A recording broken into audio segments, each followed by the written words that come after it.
Hi everyone, welcome back to another video from Crazy Gamer. Today I'm gonna be guiding you through how to download BLEACH Soul Resonance on your Android device.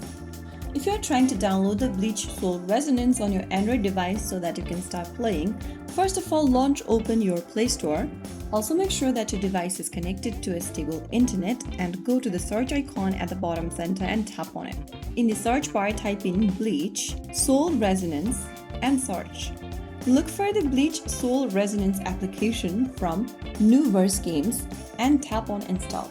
Now wait for the application to download and install, which will take a couple of minutes, depending upon your internet speed. Just make sure you have a stable internet connection whether you are using Wi-Fi or cellular data. Once the installation is finished, tap on the play button to play the game. And there you have it. That is how you can easily download and start playing BLEACH Soul Resonance.